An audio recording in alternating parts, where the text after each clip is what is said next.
जाके चितउर हनुमद रहे राम शोभाय सोई भवत रहे राम शोभाय सोई भवत रहे जाके। दोस्तों नमस्कार, श्री हनुमान ज्योतिष केंद्र सीतामढ़ी में आप सबों का स्वागत है। पिछले एपिसोड में मैंने शनि सूर्य की युति या परस्पर दृष्टि का फल कथन किया था। इस एपिसोड में शनि चंद्र की कुंडली में एक साथ होना या परस्पर दृष्टि योग का फल कथन करने का प्रयास कर रहा हूँ। देखिए, शनि और सूर्य के बारे में आपने पिछले एपिसोड में यह जाना कि नाड़ी कुंडली के अनुसार पिता और पुत्र के बीच परस्पर विपरीत फल प्रदान करते हैं। उसी तरह ये शनि और चंद्र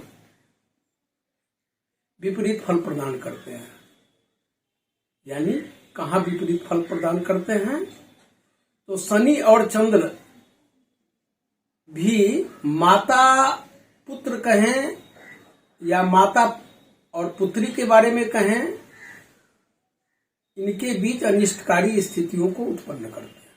कुंडली में कहीं भी साथ साथ बैठे हों तो माता को कष्ट, जातक को मानसिक विकार, स्मरण शक्ति का ह्रास, बुद्धि का ह्रास, चिंता, अपजस, विपरीत मानसिकता आदि का जन्म होता है।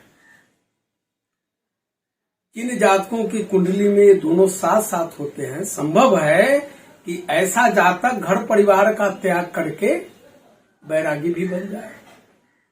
इस जोग को ऐसे समझिए कि जिस जातक की कुंडली में चंद्र शनि एक साथ बैठे हों, इसका अर्थ प्रथमतः यह हुआ कि उस जातक ने अपने पूर्व जन्म में किसी स्त्री को प्रताड़ित किया था, जो इस जन्म में माता बनकर बदला लेने आई है, या यूं कहें कि विध्वंस उत्पन्न करने आई है।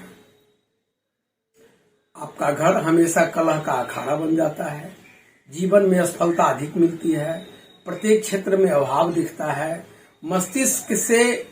मस्तिष्क में यूं कहें कि कोई ठोस चिंतन विचार उत्पन्न नहीं हो पाता है, मन में कुरूपता और विकृति आ जाने के कारण व्यक्ति सही निर्णय नहीं ले पाता है। लेकिन एक बात यह भी है कि माता की मृत्यु के बाद से जातक को जीवन के प्रत्येक क्षेत्र में सफलता और सुख प्राप्त होता है। ऐसे कई कुंडलियां मैंने देखी हैं और व्यवहारता पूछने पर जातकों की स्वीकृति भी मिली है। एक ने तो यह कहा था कि हमें हमारी मां से बिल्कुल ही नहीं पड़ती। एक जातक ने यहां तक कहा कि हम दोनों के विचार मिलते ही नहीं है, हमारी माता से मारपीट तक होते रहता है। आचार्यों ने चंद्रमा शनि की इस युति को विष योग माना है, और यह विष योग अमृत योग, राज योग या आध्यात्मिक योग में भी परिवर्तित हो जाता है। अब मैं आपको आगे आता हूं कि देखिए, चंद्रमा और शनि की युति वस्तुतः विष योग तो है, इसमें कहीं कोई शक नहीं है। पुराणों में सूर्य को आत्मा और चंद्रमा को मन का कारक ग्रह कहा गया है। यह हमारी जिंदगी का अमृत तत्व है, पानी है, यह पानी का प्रतीक है। यानी यह हमारे शरीर में यह पानी, यह चंद्र संवेग, चंचलता, सुख, शांति, सौम्यता, उत्तेजना, कल्पनाशीलता, कार्य करने की गति आदि प्रदान करता है। हमारे शरीर का हम सभी जानते हैं कि 72% अंश हमारे शरीर का पानी से बना है, और चंद्रमा माता का भी प्रतीक है। और शनि क्या है? यह हमारे नैसर्गिक कुंडली, ये नैसर्गिक कुंडली है, जिसमें अंक नहीं है। तो यह हमारे नैसर्गिक कुंडली का यूं कहें कि 10th भाव, ये यानी यहां से हम नौकरी, वृत्ति, कर्म देखते हैं, इसका कारक ग्रह हो जाता है। यह आलस्य भी देते हैं, तुह के भी प्रतीक हैं, कठोर परिश्रम के द्योतक हैं, ये न्यायाधीश हैं। देखिए, चंद्रमा एक राशि में 2.5 दिन रहता है। 2.5 दिन के बाद एक राशि को यह पार करता है। और शनि एक राशि में 2.5 वर्ष रहते हैं। और जरा सोचिए कि चंद्र जिस राशि घर में बैठे हो और शनि भी बैठे हो तो क्या होगा? आपके मन में निश्चय ही दुख का, आलस्य का भाव उत्पन्न होगा या नहीं? मन से आप जो कार्य कर रहे हैं उसमें बाधा उत्पन्न होगा या नहीं? यानी आपके मन के अनुसार फल नहीं प्राप्त होगा, उसमें देरी हो सकती है। या तो आप बहुत अधिक परिश्रम करेंगे और लक्ष्य तक पहुंच जाएंगे, या फिर कछुआ की चाल से चलेंगे और सफलता की यानी आपकी गति धीमी रहेगी। तो यही बात हुई कि आप या तो भौतिक सुखों की प्राप्ति की ओर अग्रसर होंगे या जीवन के भौतिक क्षेत्रों में सुख प्राप्त करेंगे, या फिर आप में कठिन परिश्रम के बावजूद अपेक्षित लाभ न मिलने से विरक्ति की भावना उत्पन्न होगी और आप आध्यात्मिक सुखों की प्राप्ति हेतु संभव है कि वैराग्य ग्रहण कर लें। कई महापुरुषों की कुंडलियां ऐसी हैं। स्वामी विवेकानंद की कुंडली में यह दुर्योग था, परंतु दुनिया जानती है कि इस दुर्योग को उन्होंने उस योग में बदल दिया। तो यही कहना चाहूंगा कि आप मन को नियंत्रित करके रखें और शनि जो आपके हार्डवर्क और कर्म के कारक ग्रह हैं उसके अनुसार परस्पर अनुकूलता बनाकर परिश्रम करें तो निश्चय ही यह 20 योग राजयोग में बदल जाएगा। अब रही बात कि चंद्र शनि की युति सभी भावों या लग्नों में दुर्योग उत्पन्न नहीं करते हैं। इसके लिए आपको चंद्र शनि की अंशात्मक दूरी भी देखनी है कुंडली में। यह भी देखनी है कि उस पर किस शुभ ग्रह बुध शुक्र चंद्र आदि की दृष्टि पड़ रही है। उस घर के फलों में उस कारक ग्रहों के भावों में सुविधा बढ़ेगी, निश्चय ही दुर्योग में कमी आएगी।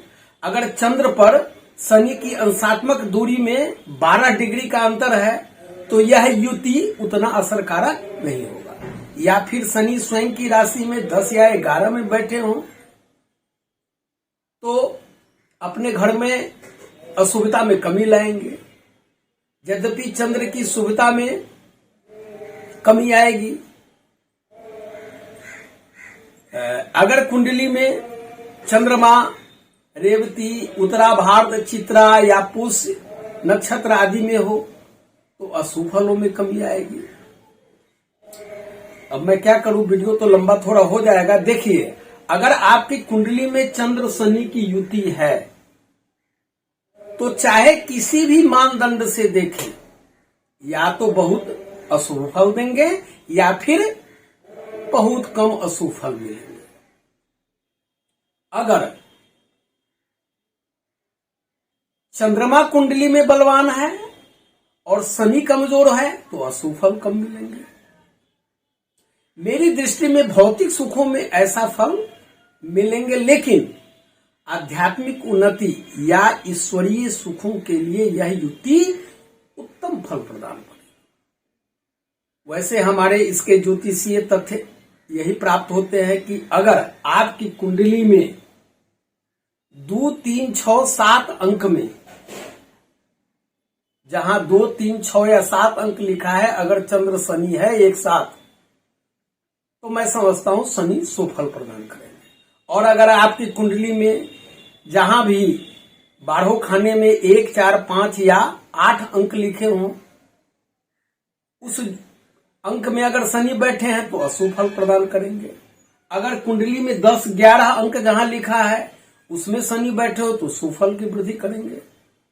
लग्न की बात करें तो मेष और तुला लग्न वालों के व्यक्ति की कुंडली में 1, 4 या 10वें घर में, यहां 1, ये 4, ये 10, इस घर में अगर चंद्र शनि है तो निश्चय ही शुभ फल की प्राप्ति होगी। व्यक्ति धन संपत्ति अर्जित करेगा, जीवन के सभी भौतिक सुख उसे प्राप्त होंगे, उनका विकास होता रहेगा, अर्थ की स्थिति अच्छी और मनोनुकूल रहेगी। मैंने कर्क और सिंह, यहां पर 4 और 5 लिखा है जिन जातकों की कुंडली में, यानी कि कर्क और सिंह लग्न की कुंडली में मैंने पाया है कि वे व्यक्ति घर से काफी समृद्ध और संपत्तिवान थे। क्योंकि शनि, एक बात और है कि नारी कुंडली में यह बातें बहुत ही सत्य उतरती है कि यदि आपकी कुंडली में शनि चंद्र से मजबूत है तो आप अपनी माता से शत्रु भाव रखेंगे। ऐसे में आपकी माता या तो आपको जन्म देते ही मर जाती है या फिर आपके हाथों कष्ट भोगने के लिए लंबे समय तक जीवित रहती है। और यदि शनि से चंद्र मजबूत हो कुंडली में तो माता जातक पर भारी पड़ती है और व्यक्ति या तो जन्म लेने के कुछ दिन बाद ही मर जाता है अथवा कष्ट भोग कर पाप और अपराधों से भरा जीवन बिताकर बाद में वैराग्य ग्रहण कर लेता है। गोचर में जब शनि चंद्रमा के ऊपर से या चंद्र शनि के ऊपर से निकलता है तब यह विष योग बनता है। या फिर यूं कहें कि गोचर में चंद्रमा शनि की राशि में आता है तो यह दुर्योग उत्पन्न होता है। और अधिक स्पष्ट करें तो यह कह सकते हैं कि शनि की महादशा और चंद्र की प्रत्यंतर दशा हो अथवा चंद्रमा की महादशा और उसमें शनि की प्रत्यंतर दशा हो तब यह बीज योग बनता है। मान लीजिए कि किसी जातक की 7.5 चल रही है, ठीक है, यानी 90 महीने में 24 महीने ही जातक के लिए यह अधिक भारी और कष्टकारक होगा। शेष जो 65 महीना बचेंगे वह काफी अच्छा और शुभ फल प्रदान करने वाले होंगे। इसे आप इस तालिका को देखकर भी समझते हैं, जो यहां पर मैं पिक्चर दे देता हूं।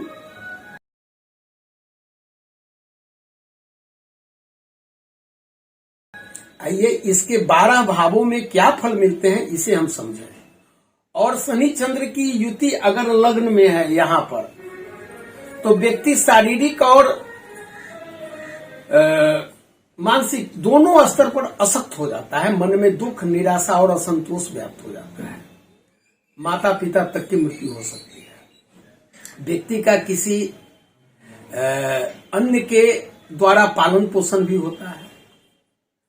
ये दोनों की यहां पर 7वीं दृष्टि पड़ेगी, निश्चित है। इससे दाम्पत्य जीवन दुखपूर्ण हो सकता है।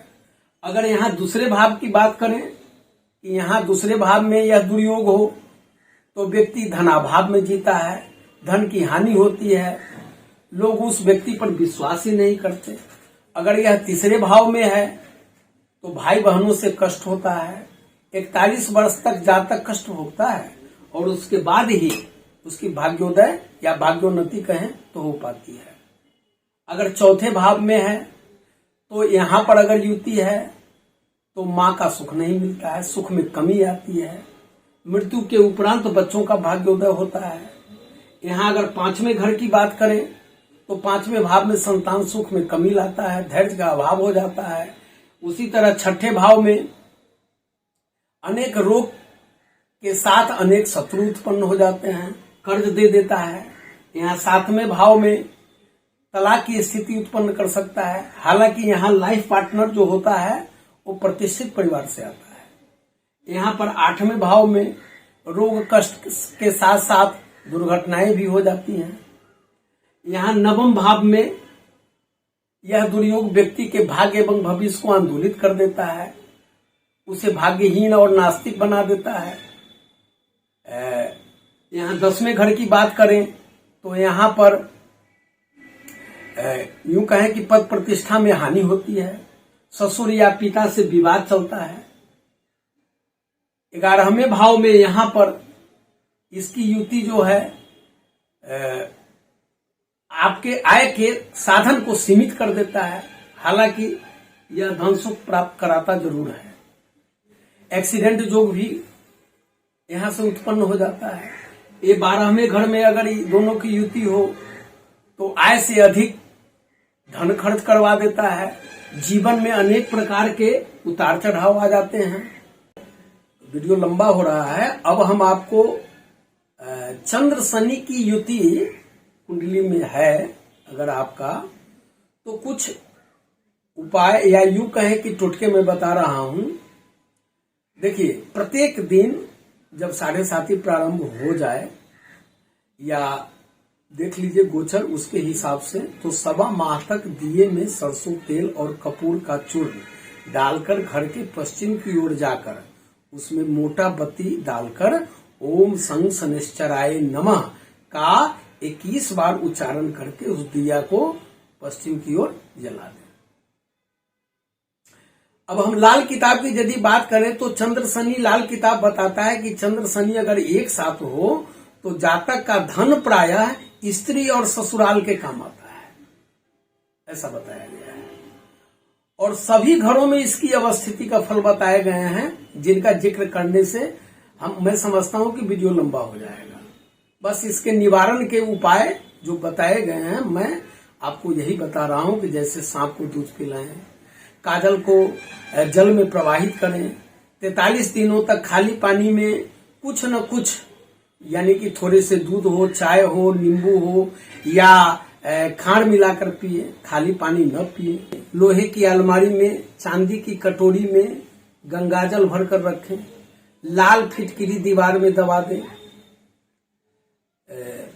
2 रंगे जानवरों को काला तिलक करके छोड़ दें, बादाम और नारियल बहते पानी में बहाएं, शनिवार के सरसों के तेल में काला उड़द और काला तिल डालकर दीपक जलाएं,